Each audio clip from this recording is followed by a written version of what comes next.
This is episode 455 of the Locked On Rangers podcast. I'm here with Grant Schiller. We're going to talk about prospects. We're going to talk about, Adolis Garcia. We're going to talk about Joey Gallo, of course. This is Locked On Rangers.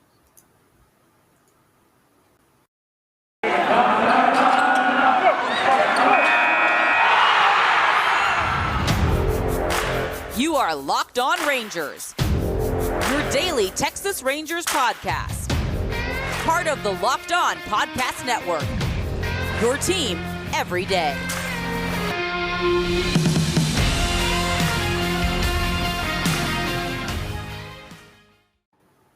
You are locked on to the Texas Rangers podcast. I'm your host, Brice Paterik, joined today by my ever faithful companion. First time you're seeing his face on video if you're watching on YouTube, the one, the only, the OG, Grant Schiller. How you doing, buddy? I'm doing good. That's so professional now. I'm shocked. Your intro you went to this deep, booming voice.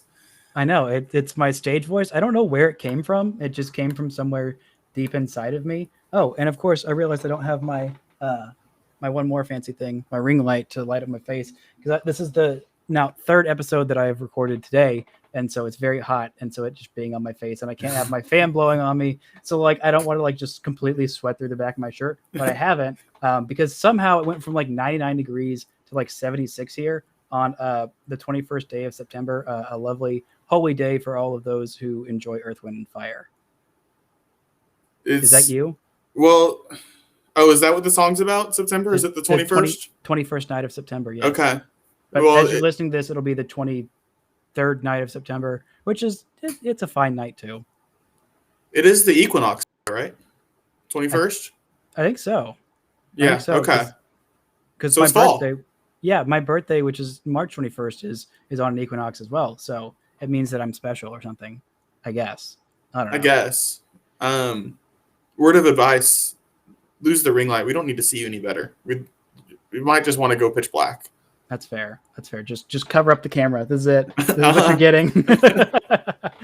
It's more for the decorations than for me, but okay. Yeah, that's we'll fair. See how it is. Yeah, I got a Dirk poster from the Dirk game. A lovely housewarming gift from my friend Elena.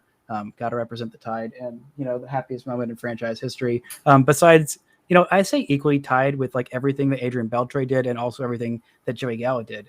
Joey Gallo, I don't know if you heard this, he kind of misses the Rangers a little bit, which I was not ready to hear. And I'm just wondering if you had seen that news and what it does to you emotionally, because I know it did a lot to me, and I'm sure it did a lot to you as well. I saw there was an article that came out today while I was at work, and I haven't been able to read it yet.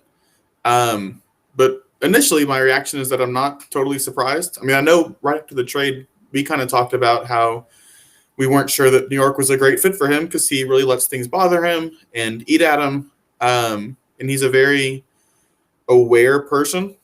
And New York's not the greatest place to be that way, to let things bother you. And they aren't very forgiving people like Rangers fans and the organization is. So it doesn't necessarily shock me. Yeah. So Evan Grant wrote an article on the Dallas Morning News talking about, him and the first availability that he had coming out of the dugout. He looked like he had been crying, and I think he talked a little bit about that, how emotional he was, and how he's like, "I'll see the Rangers are playing so and so on TV, and I'm just so used to it. It's all I've ever known." And he's like, "I'm happy here. They have welcomed me in New York with open arms." But he said it's like being in a new school. Sometimes there are some nerves. Let's see. Where do we go? Obviously the 5 years, $84 million. I remember at the time, that's an insult. And then I couldn't really do the math of averaging that. And then realizing that's significantly less than $20 million a year, which is the absolute baseline for him. So just seeing that again was good God. But he talked about, or Evan wrote about how there was this moment when he first found out about the trade. Let's see, it was Woody that went and initially found him. He was just taking swings in the cage, and he said he wanted to talk to him, and he just kind of ignored him, just kept taking his hacks in the cage, which because he knew this is what the conversation was going to be. And Evan said only after a second visitor to the cage did Gallo relent and meet with John Daniels, Chris Young, and Chris Woodward. Subject, of course, was his impending deal. This is what Gallo had to say on that conversation. He said it was a 10-minute conversation, but I don't think much was said. It took me some time to gather my thoughts. I was like, okay, this is going to be a lot. I think I was the last person to leave the stadium that night. It was emotional, which, yeah, it was definitely emotional. And Woodward talked, he had this big long quote that I've already read on 2 different episodes this week, but basically the gist is that Joey cares a lot. And, Woody said that that's what's wrong with our society, is that like people don't care enough and don't have empathy for people. But Joey, he cares a lot and he feels a lot. And that's his greatest strength as a person, which freaking love Chris Woodward for that. And obviously he still thinks about his home in Texas, and but he's been doing really well lately. And I talked with Stacey G. I'm not even going to try and pronounce her last name because I butchered it so badly on the last episode. But she said she didn't think that it was the pressure that was getting to him. She thought that they were trying to hit him early in the lineup, like I think either leadoff or in the 2-hole. And he was saying that no, like I don't do well there. It hasn't, like I don't feel comfortable there. And now he's hitting 5th, and that is coincided with him hitting a whole bunch of monster bombs. And I talked with her and I thought theoretically, like if you have a better lineup than the Rangers, if you had a Yankees like lineup, him batting leadoff, do you think that would make sense? Like theoretically, obviously, like it didn't work out, but like it's kind of weird a guy being that big with that much power, like being a leadoff guy. How, like, if you had an ideal world, where would you bat him in a lineup full of guys that are also stars? I mean, in like a championship lineup, I think leadoff makes some sense. He gets on base, he sees pitches, he's a good base runner. I could see anywhere from 1 to 5 through 7. Honestly, if you're dropping in the Dodgers lineup, he's not a 2, 3, 4 hitter for him. But anywhere else, it's pretty much fair game. I think leadoff does make sense. Yeah, that would definitely be fun. But Stace talked about being frustrated with Yankees coaching and not listening to players and what they want to do and things like that and all kinds of other stuff. But I'm gonna take a quick break. But after we come back, I haven't talked much about Kohei Arihara being DFA'd. That kind of came out of nowhere for me, especially to make room for Mike Foltynewicz. But we're going to get into that, what it means for next year's rotation, and all kinds of other stuff right after this word from our sponsors. Today's episode is brought to you by DirecTV Stream. Does that sound familiar? You've got one device that lets you catch the game live, another that lets you stream your favorite shows. You're watching sports highlights on your phone, and you've got your neighbor's best friend's login for the good stuff. Well, I want to talk to you about a simple way to get all the entertainment you love without the hassle, and a great way to finally get your TV together. It's called DirecTV Stream, and it brings your live TV and on-demand favorites together like never before. So you can watch your favorite sports movies and shows all in one place. That means no more juggling remotes and no need to buy another device ever again. And the best part, there's no annual contract. So get rid of the clutter and the confusion and get your TV together with DirecTV Stream. You can learn more at directtv.com. That is directtv.com. Compatible device required. Content varies by package. Today's episode is also brought to you by Adcology. Just kidding. It's brought to you by Molecule Mattress. I share a bed with a Pro Bowl quarterback, an Olympic swimmer, and a national women's soccer star. I should explain. When I heard how many elite athletes sleep on Molecule Mattress and call it their best sleep ever, I ordered one for myself, and they are spot on. I'm no elite athlete. I do occasionally walk my dog and, walk from the couch to the fridge and all kinds of other stuff. But I got, all kinds of different sleep issues, like just not being able to fall asleep, waking up with a stiff back and all kinds of stuff. But Molecule sleep scientists literally created the world's most perfect mattress. It's unlike any other mattress in a box. It's cool and soft to the touch, not like the foam mattress. It's got 6 times the airflow of my old mattress, so it keeps me cool all night. And it's antimicrobial. Molecule Mattress is how elite athletes and Brice Paterik get the best sleep ever. Sleep on your Molecule Mattress risk-free for 100 nights. If you don't have your deepest, most restorative sleep ever, just return it. Visit onmolecule.com and save 20% with the promo code LOCKEDON. Again, save 20% with the promo code LOCKEDON at onmolecule.com. Now, let's get into this DFAing of Kohei Arihara. It's wild because literally last week, Woodward talked about how he thought that Kohei Arihara was going to be a part of his rotation, into next year. He only got 10 starts, and I feel like this was super premature. Do you? So, I mean, first and foremost, what he says doesn't carry a lot of water. He said a lot of just crazy things, and probably more so this year than other years. There's a long laundry list of very mediocre players he said very glowing things about. But as far as are you saying that Joey Gallo is a mediocre player? No, I'm saying that kids in the Dominican won't be copying Leoti's swing, and that Eli White isn't like a superstar, amongst other things. But so now, to be clear, I haven't seen Arihara since he came back from his injury. So the information I'm working with is from early in the season. My kind of takeaway then was that he didn't really have big league stuff, and the margin for error on his command and pitchability was super small.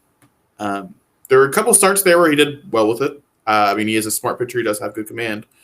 But you miss just a little bit with his stuff, it's going to get hit hard.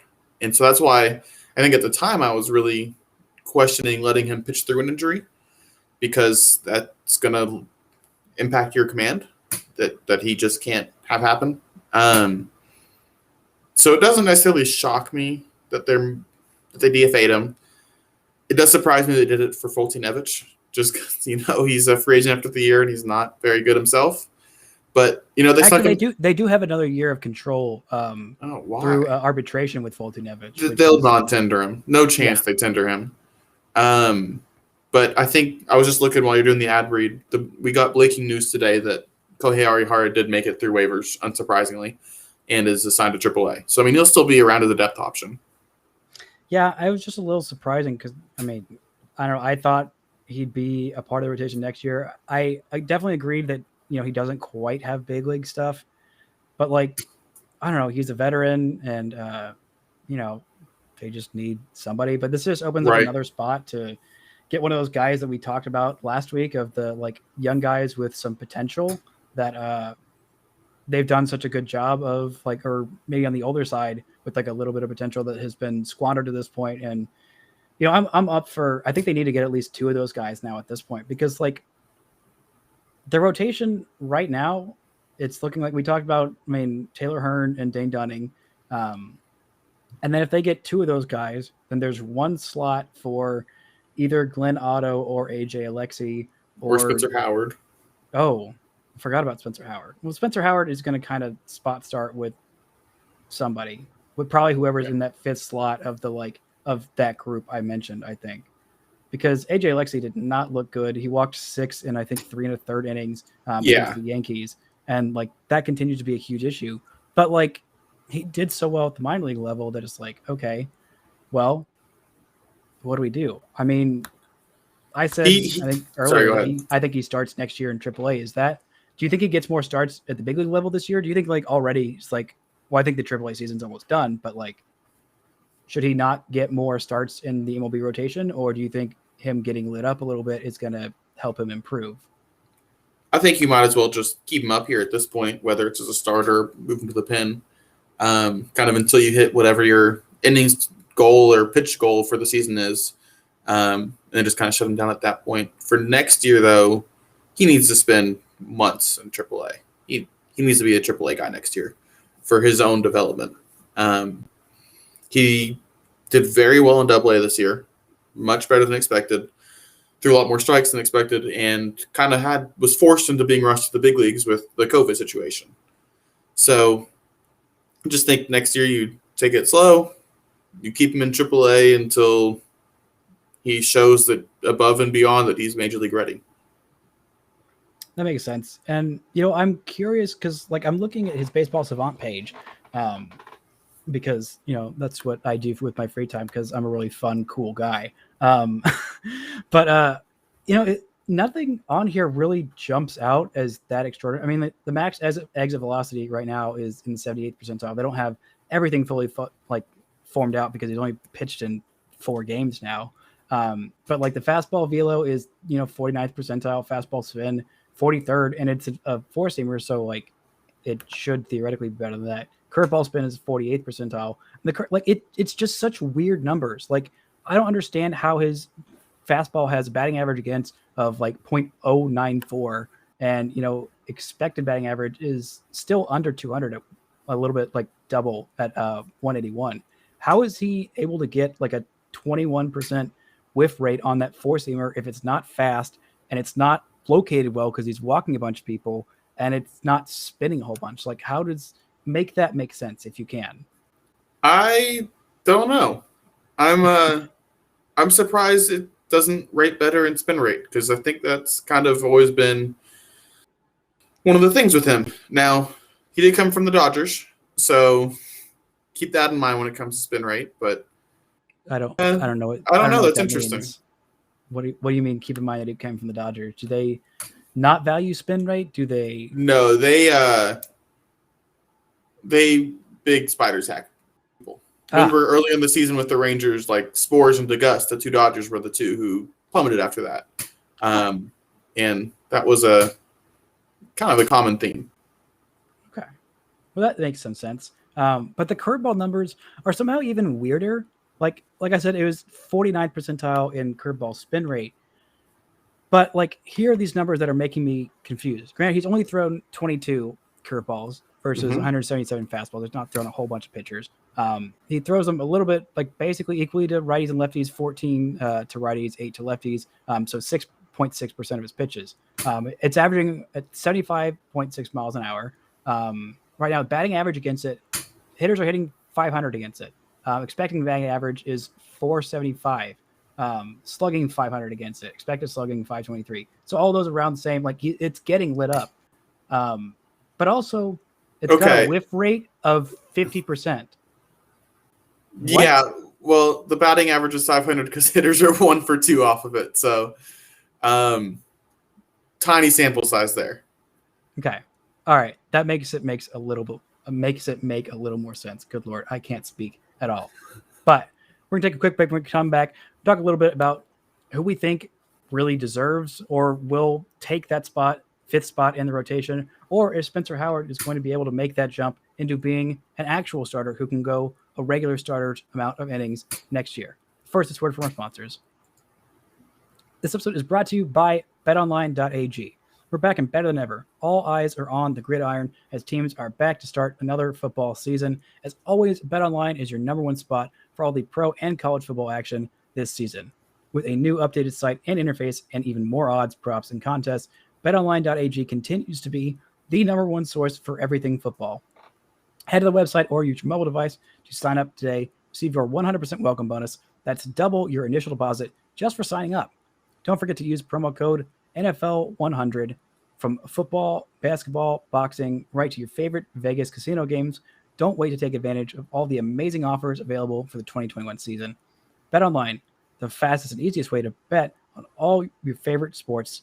BetOnline, your online sportsbook experts. Be sure to use that promo code LOCKEDON. This episode is also brought to you by Rock Auto. With the ever-increasing number of makes and models, it's now impossible for your local chain auto parts store to stock all the parts you need. Why would you endure pointless or even seemingly intimidating questioning about your car and things that you don't know and wait while a person behind the counter orders parts on their computer, choosing from only the brand their warehouse happens to carry? You have computers with access to rockauto.com at home and in your pocket. You can save time and money when using Rock Auto. Why do you spend up to 30, 50, even 100% for the same parts from a chain store or car dealership? Rock Auto is a family business serving do-it-yourselfers for over 20 years. Rock Auto prices are reliably low for every customer. They've got everything you could need, so go explore their easy-to-use website today and find the solution to your auto part needs. Go to rockauto.com right now. See all the parts available for your car or truck. Right, Locked On and their How Did You Hear About Us box so they know we sent you. Amazing selection, reliably low prices, all the parts your car will ever need at rockauto.com. Now, let's take a look at this rotation. Like we said, there are some definites in this rotation. There is Dane Dunning. There is Taylor Hearn. And then there is Spencer Howard, I guess, and then question mark. That's about it. And Spencer Howard did have what I thought was probably his best start the other day, going 3 innings, only allowing 1 hit and striking out 3. I think he only walked 1. But do you think how long do you think it's going to take for Howard to, get extended out into being an actual starter? Yeah, I don't know. I think it's impossible for anybody who doesn't know his medicals to know, really, because we've all kind of questioned the workload and the limited use of off-speed pitches, which to me indicates that there's something going on there.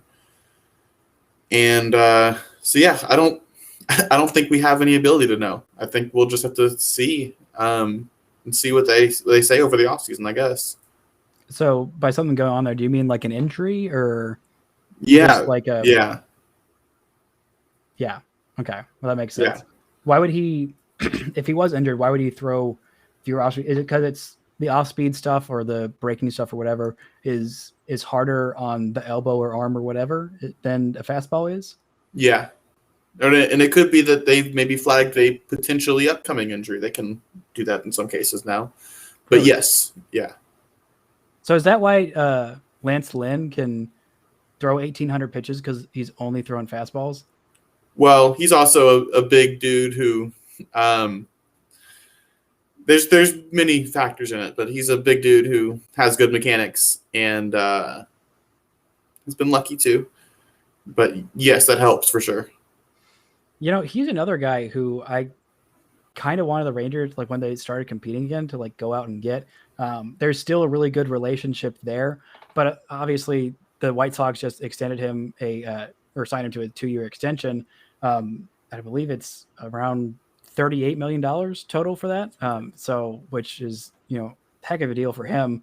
I think the Rangers signed him to a 3-year, $30 million deal.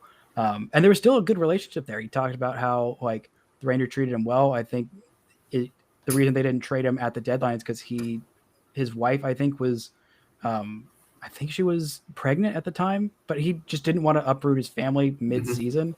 And so the Rangers honored that and like, all right, well, we'll wait to the off season. Weren't blown away by any of these offers anyway. So yeah, why not?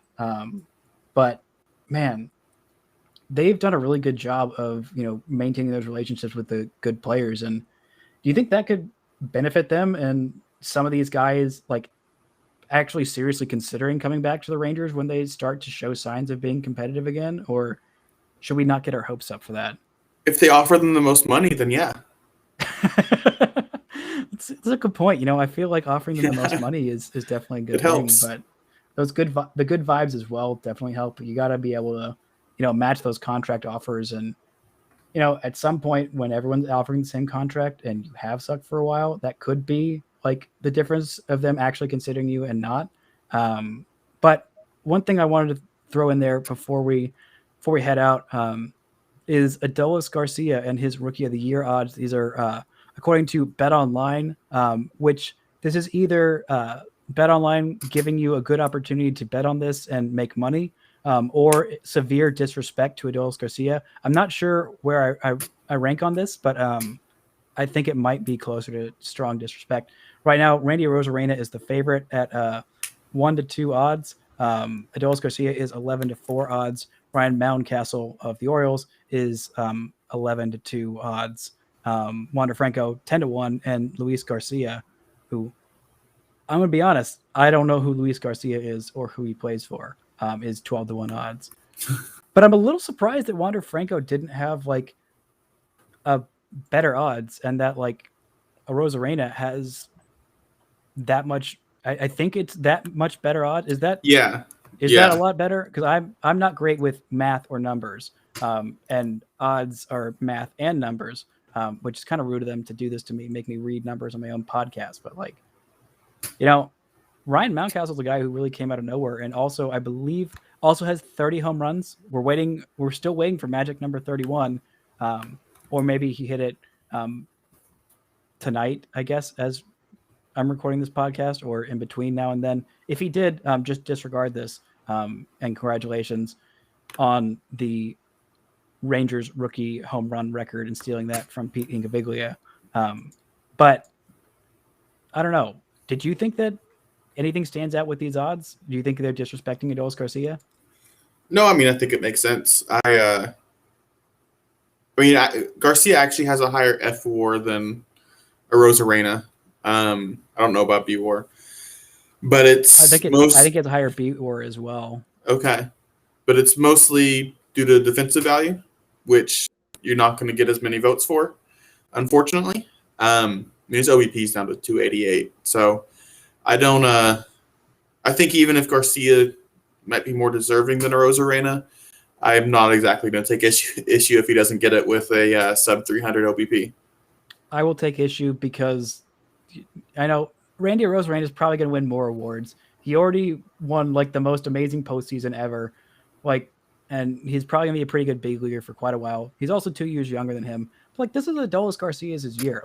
He might not ever do this again. He's definitely never going to be a rookie again. And I don't think he's going to win any MVPs unless somehow he turns what he did in the month of May into a thing that he does all the time, which if that happens, then I'm going to be over the freaking moon. But I don't necessarily see that happening as much as I want it to. But I'm looking at the Rays baseball reference page, and Wander Franco, as great as he's been, he's played 62 games in the big leagues this year. He's on the IL right now, and so I guess that makes sense. And I think I really went on a limb, and I think I said he was my preseason awards pick for AL Rookie of the Year. Do you remember who you picked?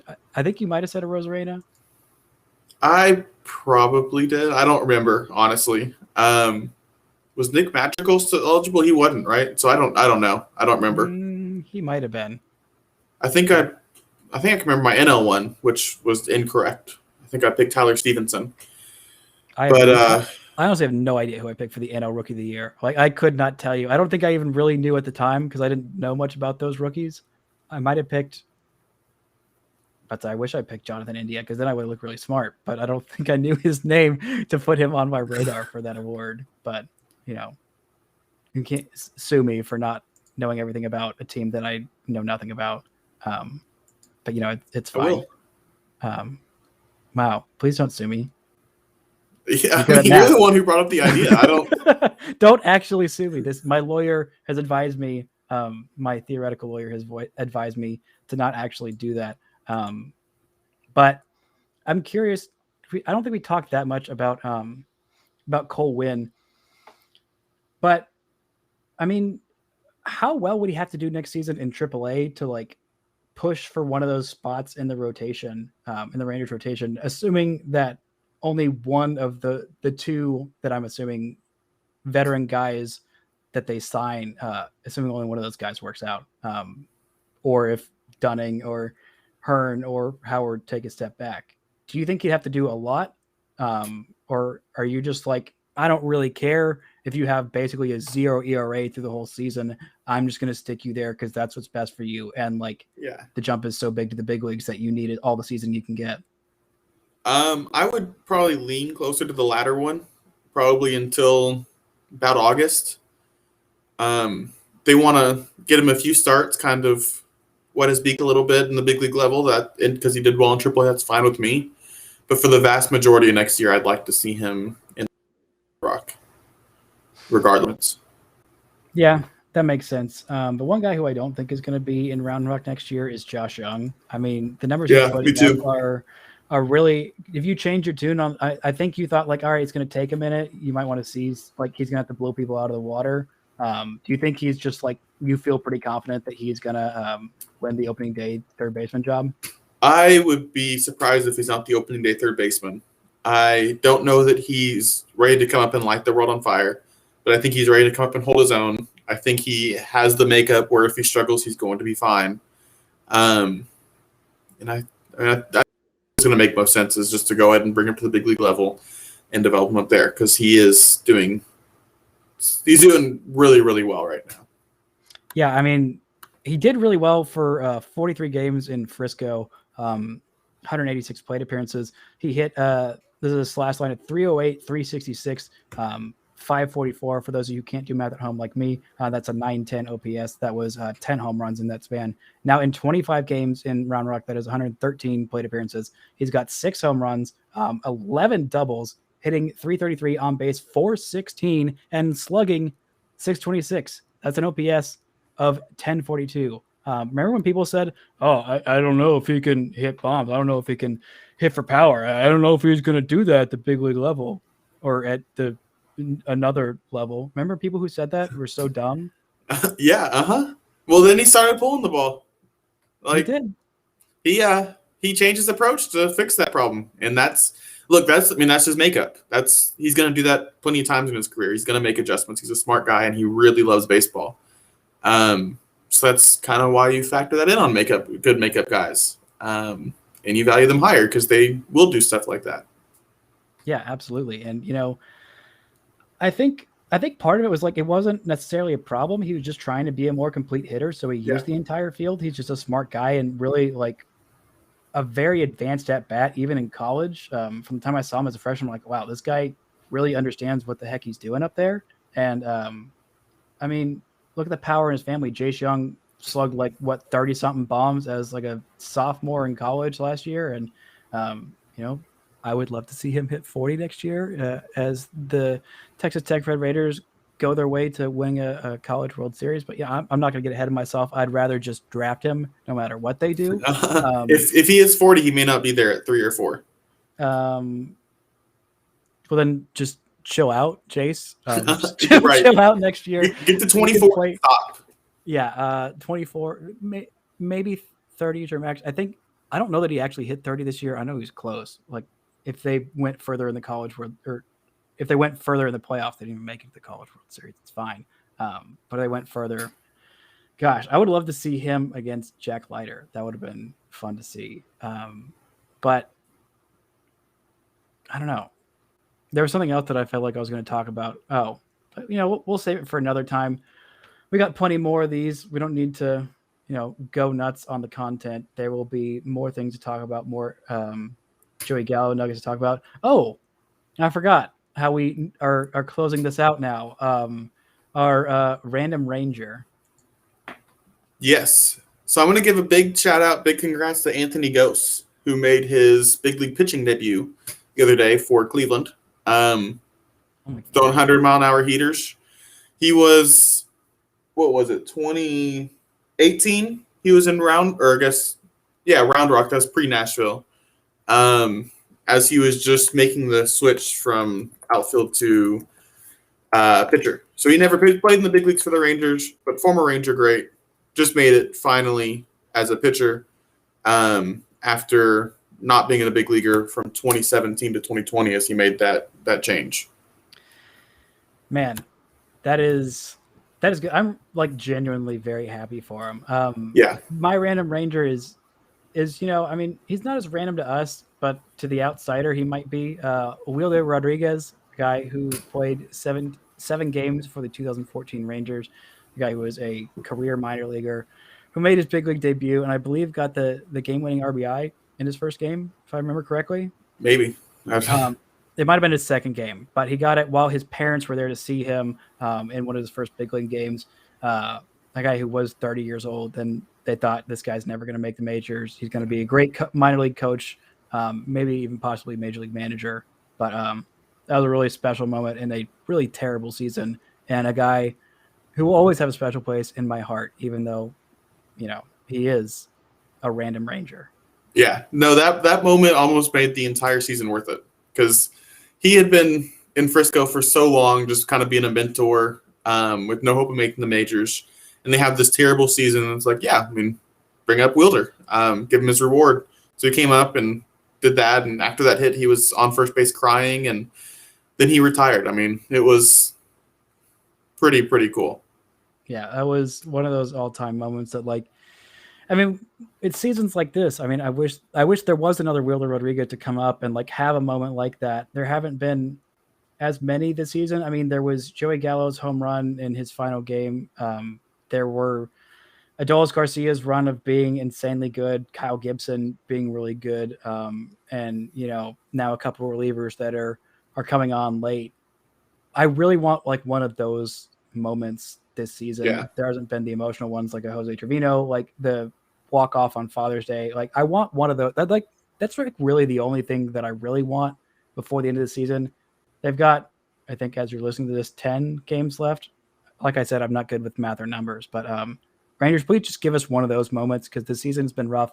But moments like that, they make you not hate yourself as much for watching so many games of a bad baseball team. But this has been an absolute blast. Thank you for making your YouTube debut with us, Grant. If you're listening to this, please also go watch it on YouTube. As the kids say, like and subscribe. Also go follow Grant on Twitter at OG Shill. Follow me on Twitter at Brice Paterik. Follow the show at Locked On Rangers. And until next time, don't forget to enjoy baseball.